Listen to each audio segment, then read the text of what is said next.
So welcome to episode 4 of our webinar series, the spring series as we've been calling it. Today's session is focusing on the data and takeaways, basically what to do after your session to make sure that you're using all that data in a useful way and actually taking steps forward in having successful meetings. So take a moment to introduce the team today. We have Lewis, known as LT1, who isn't here today, along with Charlie, who's also not in today. We're going to take one last moment to introduce LT2. Lewis, for the last time, take it away. Thank you very much, Enya. Hi, everyone. Hope everyone's well today. I am LT2. Hopefully you've joined the previous webinars where we've done the intro, but if you haven't, I'm on the customer success team here at Vvox, mainly with our enterprise customers, our larger business customers, and yeah, really excited for today. Lots to talk about with data and some really interesting stuff. So looking forward to it. Lovely. Thank you very much, Lewis. I'm Enya. If you followed along in this series and you've been waiting keenly to see my dog Mowgli, I must only apologise. He is once again downstairs sleeping on the sofa. Maybe if you join into another webinar series in the future, we'll have an entire episode based around the dog. But also today we have a very special guest joining us for the last of our series is Amy, the customer success team leader.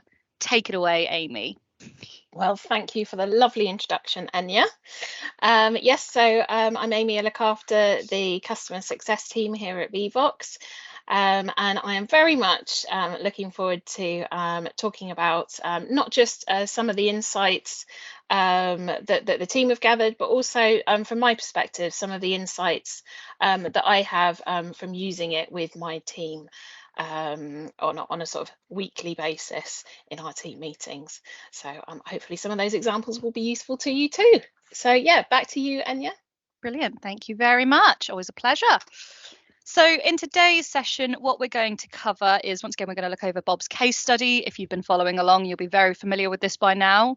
And then we're just going to cover a series of things of what to do after your meeting, different things Vvox can do to help you get the most out of it. And then at the end, we're going to cover the new account analytics tab, which Lewis is going to take for us. Once again, we're going to do the big shout out to our YouTube channel. I can't recommend this highly enough. We post new videos every week. There are really helpful hints and tips of how to get the most out of Vvox, new ways that we come up with, new ways that we see our customers using Vvox. New videos every week. Tune in, subscribe. You really will get the most out of it.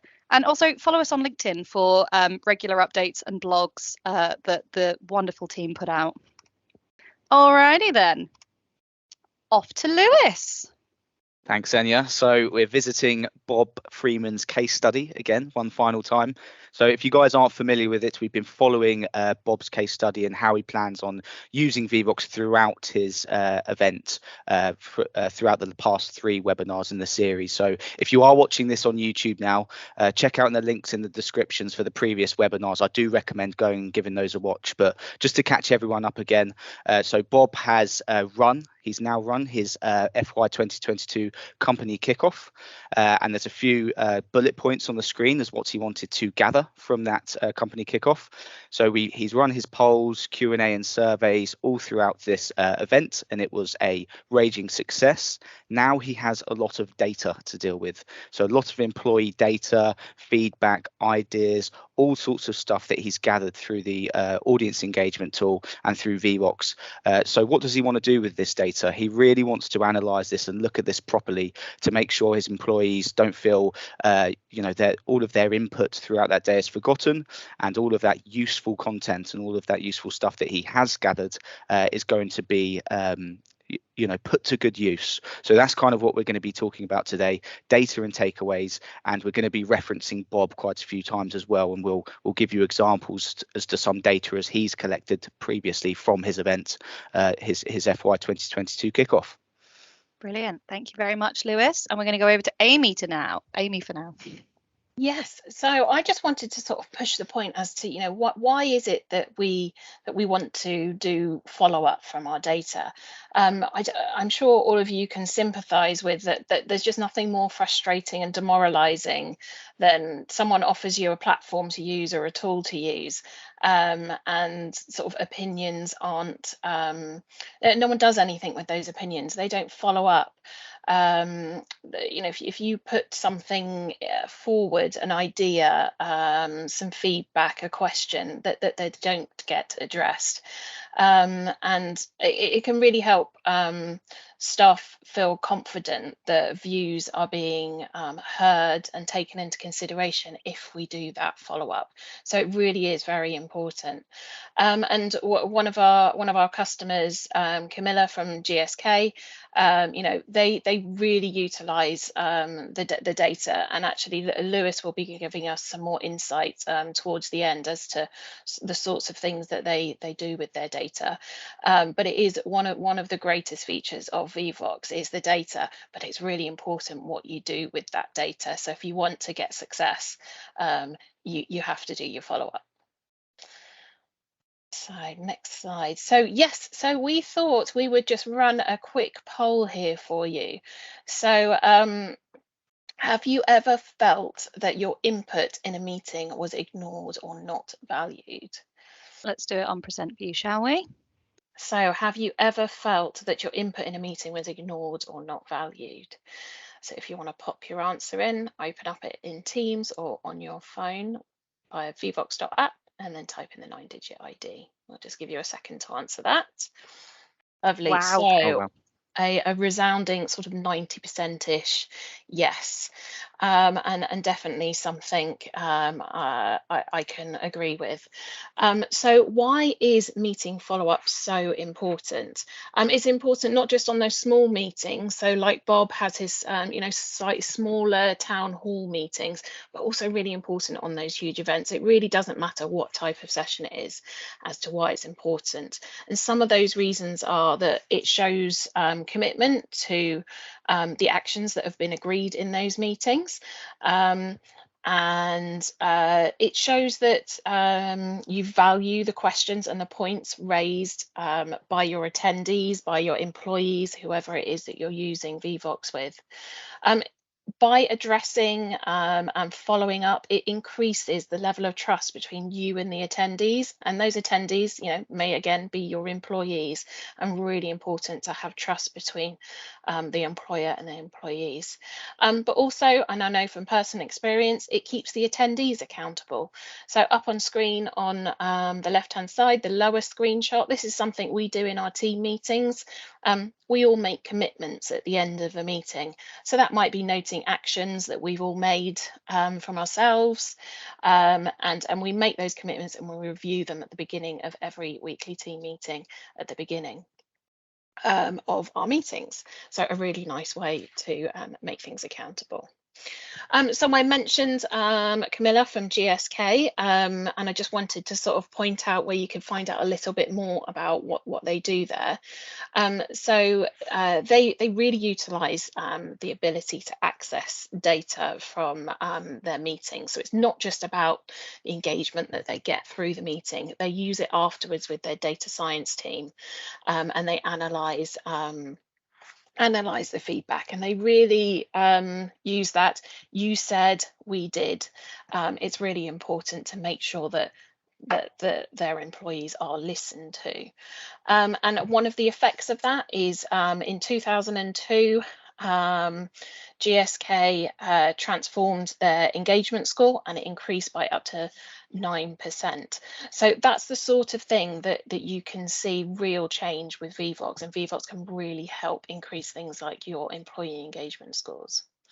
So I think LT2 is going to nicely post a little link into the Q&A. So if you want to read a little bit more about that, then please do so afterwards.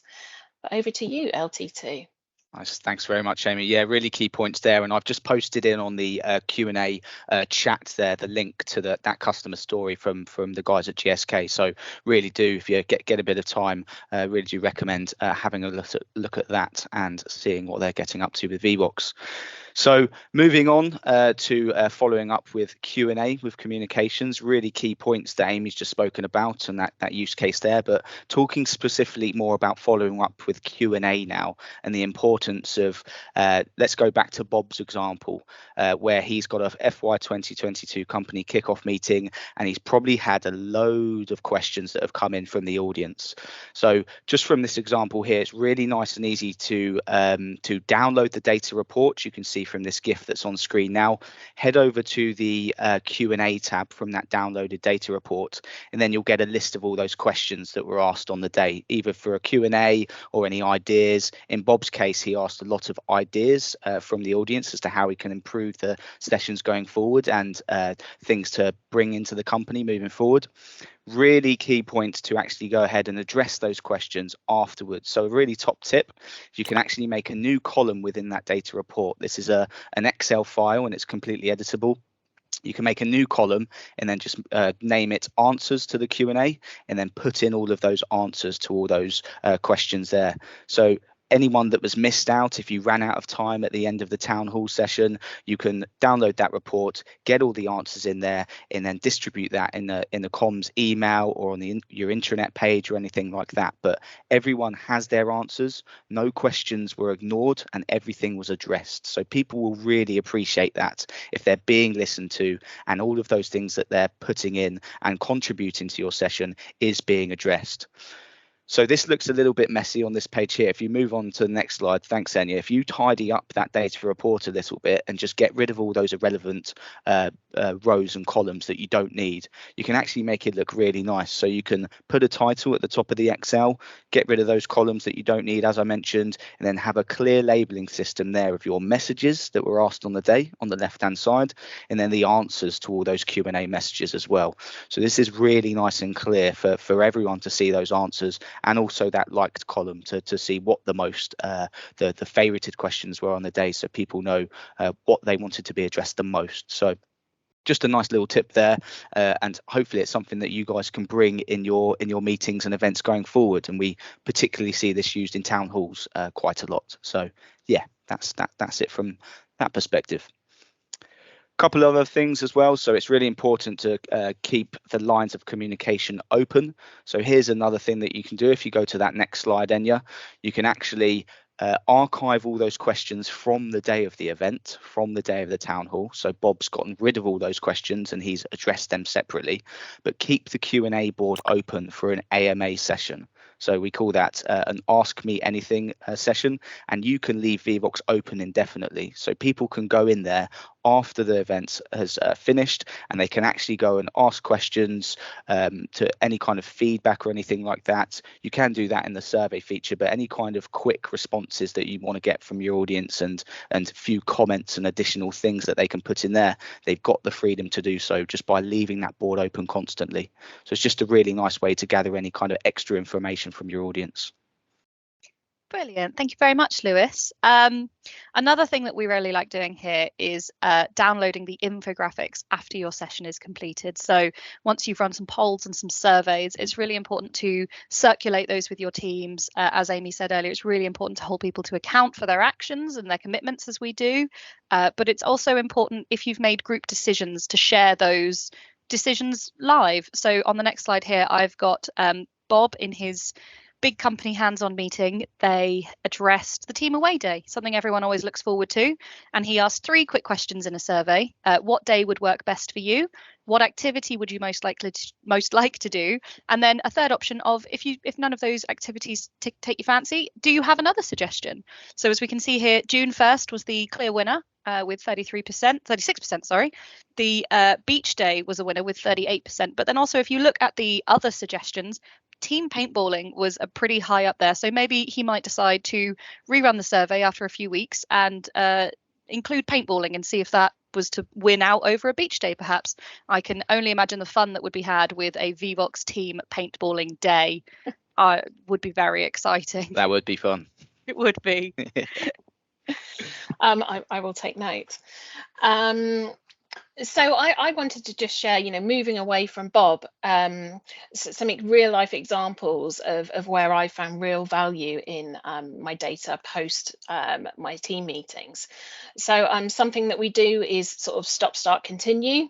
So sort of on a maybe half yearly basis, I'll be asking the team, what should we stop? What should we start? What should we continue? And it's really, again, really important to make sure that we revisit that when we come together for team days. We can have a look at, what did we say last time and what have we done since then. But some other examples here of some great data that you can gather is, things like trying to find out what the greatest achievements of the teams are. So I can take that word cloud, and it really gives me insight into what's really important within the team. And I actually use some of these slides in my presentations up to the leadership team. So on there, a couple of examples of how I engage with my team. So maybe some of those will be useful to you as well. So another way that you can get more from your data is after your session, you can push out a survey. So we do have a survey for you later on. We won't push it out just yet, but the idea being that you can get some feedback on the session that you've just had. So it might be a meeting, it might be a training session, it might be an event, but it's really important to get that feedback. How are you going to improve it next time? You know, which speakers did they particularly enjoy? Which parts did they find particularly useful? Those sorts of things. So doing a post survey after your session is great. And one little tip is I would try and push those surveys out if you can before your audience leave you. You tend to lose the attention of your attendees. Once they're gone, they are gone. So try and push it out while people are still on the live session, and you're going to get a much higher response rate. So I think, Enya, you've got some examples of sort of how people have used surveys. So if you want to absolutely share them. do. So these are all from customers that we've got, and this is just a small handful of the interesting ways. None of you use it the same. So I just thought I'd focus on a few today. The first one being an ongoing anonymous survey for, you know, feedback, suggestions, anything. They just have a little QR code up in their break room where people can report all manner of things, whether it's just that you're out of milk or, you know, maybe one of the chairs is broken, all the way up to the bigger, more important things. The second one is a medical facility has a QR code on their front desk, and they have a survey that's just ever open, and it's a really good way for them to collate their data. You know, beforehand they were doing it on paper surveys, which we've all had to do at one point or another, and it's just very tedious. So this is a much more streamlined way of running things. The third one, this is my favorite, is instead of an exit survey when someone leaves a company, ask your employees why they stay. Ask them what it is you do well, and then, you know, make those things even better. Keep aiming for greatness, basically. And the last one, which Amy's just discussed, is the post-meeting effectiveness survey. What did you like about the session? What didn't you like about the session? Do we need perhaps a guest speaker? Is this meeting run too frequently or not frequently enough? It's always important to make sure that, you know, you're not wasting people's time and everyone is still getting the most they can out of these meetings. Okay, going to move over to LT2 now.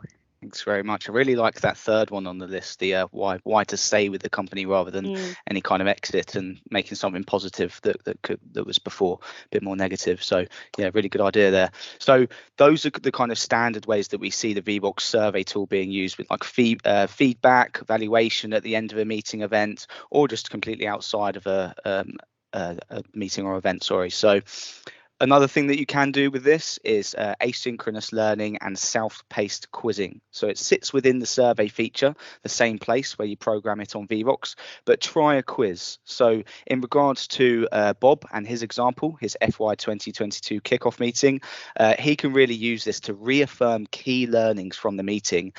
All of those important business updates you can see on this video on the right-hand side of the screen now, all of those important bits of information and business updates that Bob wanted to get across to his team, he's just reaffirming that in a nice, fun, engaging, self-paced quiz. So you can see earnings reports, overall initiatives and objectives for the company, where the new service outfit was, all this stuff. As soon as the employee presses submit, they will get their responses back. You can see this person didn't do too well. They only got 2 out of 6. But if you click on those individual questions, you can actually see where you went wrong as well. So you can program a correct answer explanation within Vevox as well, within the self-paced quizzing tool, and you can see where you went wrong, and all of that knowledge that's been that was given out during that big business meeting, that big kickoff meeting in Bob's scenario.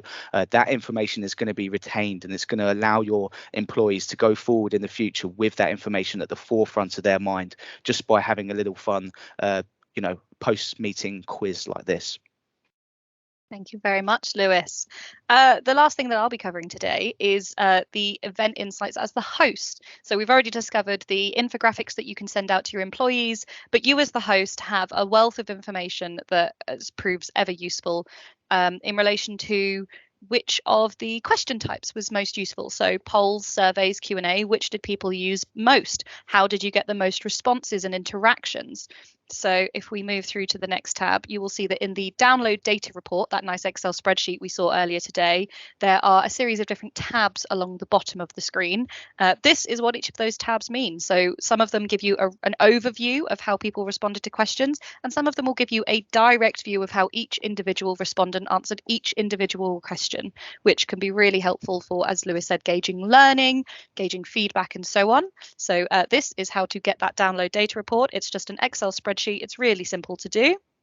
And the next one is that you can share data live with a colleague. So if, for instance, your colleague doesn't have a Vevox account, you don't want them necessarily logging into yours, where they can access polls and they could maybe change some survey questions which you don't necessarily want, you can just share with them a live, ever-changing with the feedback web browser view where they can't change anything. They just get that nice moderated view, as it were, of the interactions that have happened.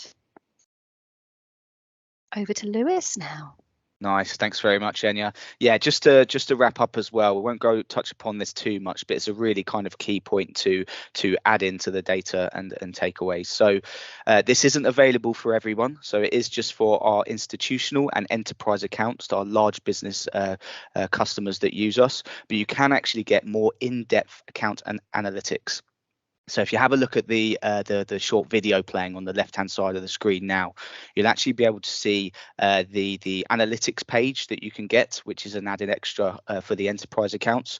And there's a number of different things which this is really, really useful for. So you can actually track the usage across the Vevox account as a whole. So this isn't the actual data sitting within the sessions itself of how the audience voted, but how people within the company are using Vevox as a tool overall. And it's a really nice way of showing which features are used the most. So who's the highest user within the account, who's the biggest Vevox advocate within the account.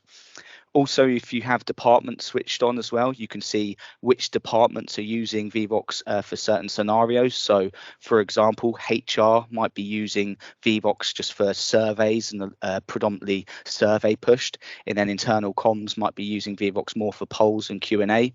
At a glance, you can track usage and trends. So, who's running more meetings, etc. And also the data shows the participant rates of engagement. So you can see across the board how people are participating and the percentage participation rates within that. So if you just go on to the next slide as well, Enya, it's not just that. There's a lot more to it as well. There's a lot more to it to that, so it doesn't stop there.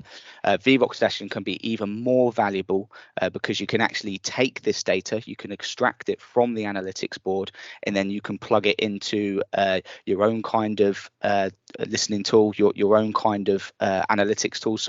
So Power BI is an example. One of our enterprise customers use Power BI. They take and extract all of that Vevox data out of there, and then they can put it into their Power BI for even more analyzing and look at data trends, sentiment, phrases, and more.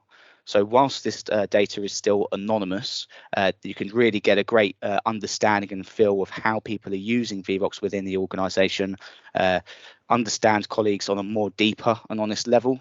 And one of our biggest customers use it in their active listening tool set, as I've mentioned here, just at the bottom of this slide. So if that is if you are interested in that, and that does seem like something that your company would be very much benefit from, please do get in touch with us because we're more than happy to pick up a conversation on that as to how you can use your data within your organization. Brilliant. Thank you very much, Lewis. And the address to get us on is support@vevox.com. If you email us there, we will be more than happy to help you with any queries. So that takes us now to the Q&A portion of our session. And as we have said, because we're not quite at the end of the session, Lewis is now going to plug out that survey for everyone. So if you are still logged in on your phone, you'll see a new tab has appeared.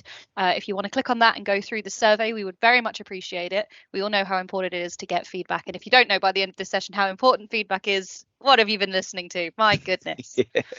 Okay, so we are now just going to go through the Q&A. So loving the session and useful insight, guys. Thank you. Would you possibly have any ideas how you can use Vevox to eventually provide more personal and individualized feedback based off of poll results? For instance, is this achievable? I am going to hand over to Lewis on that one. Oh, thanks very much, Enya. So let me just make sure I'm understanding this question correctly. So it's possible to have any ideas about how you can use potentially provide personal, individualized feedback based off poll results.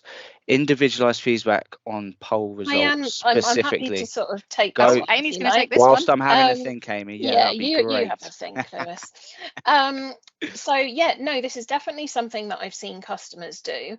You would have to switch it from anonymous to identified. And if you are an enterprise or institution customer, you can also use our SSO for participants. So it's authenticated entry for the participants or attendees as well. And then within that data file, on the more detailed tabs, you can track individuals as to how they've done. So it'll have their name against how they've done. It will also total up, say, if you're doing a quiz, how many they've got wrong or right. So that's a really great way of then providing that individual feedback.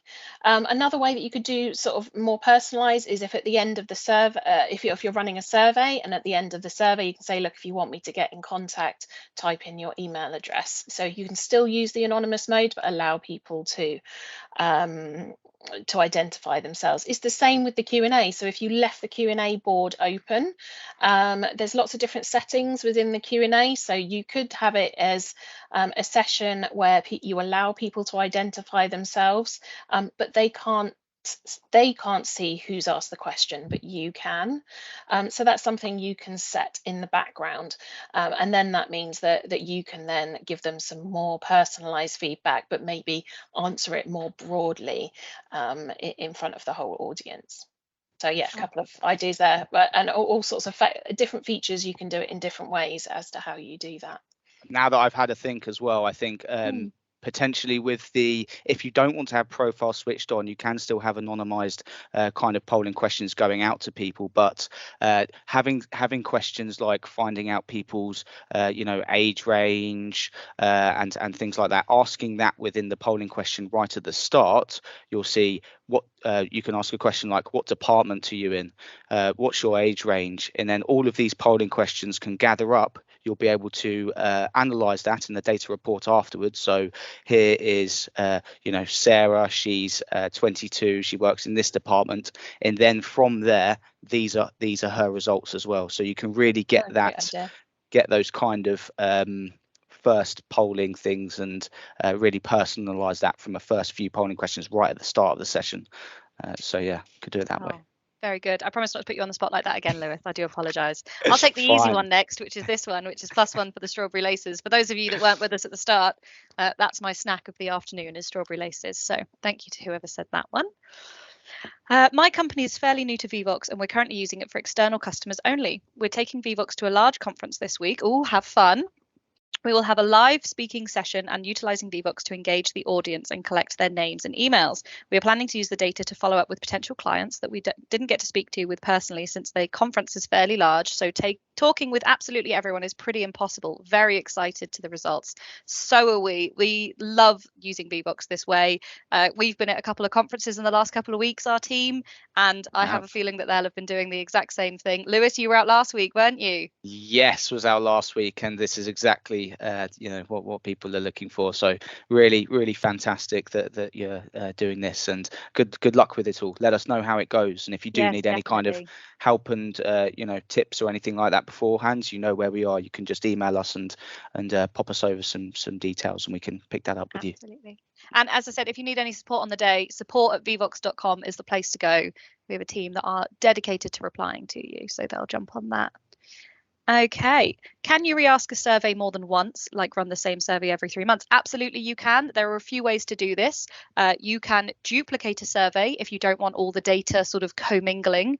I personally prefer this method myself. Just really simple, click the 3 dots next to it and just click duplicate. You can duplicate the entire session so that instead of having all of the data in one session, you can spread that out, or you can simply just rerun the survey and start again from scratch. It's entirely up to you. Okay. Okay, Lewis, I'll give you a nice one. There you go. The idea of surveys focusing the positive. Why do you stay here? What is that? Is that So a that question? Was in relation. It's not a question. It was in relation to the opposite of an exit survey. So it was just a nice comment on that. I see. Yes, exactly. That's exactly what I said as well. Exactly. So yes, really Great good idea there for sure. Fantastic. Thank you very much. Thank you for joining. It's been lovely to have you here.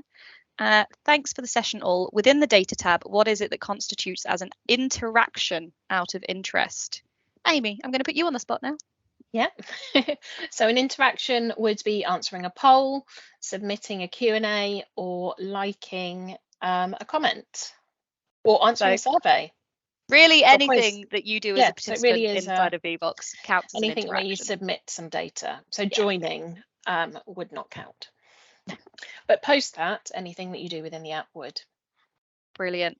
Okay, it does also keep tab of who the people are, how many participants you have, as well as how many interactions you have. So you can see how many of your participants have interacted. So likes is a big interaction, isn't it? So if you've got a high number on there, then you've got a lot of likes on those questions. You're wondering where all those interactions have come from. It's from all the likes on your Q&A questions on the board. Brilliant. Well, thank you for all of your questions, everyone. It's been lovely to share this time with you. If you've got any further questions or need any further help with support, as I've shouted out a few times, support@vbox.com is the place to go. Feel free to get in touch with us. No such thing as a silly question. It's what we're here to do. So thank you so much for joining us on the webinar series if you've been with us from the start. If not, as Lewis said earlier, go back and watch the first 3 videos because they're really informative and really helpful. Check out our YouTube channel. Every Wednesday, I believe, we try and get a video out to, as I said, new tips and tricks. Thank you very much to my co-hosts, Lewis and Charlie, who aren't here today, and the wonderful Amy and LT2, who are. We hope you all have a lovely rest of your day, and we will see you soon. Thanks all. Bye. Thank you. Bye-bye.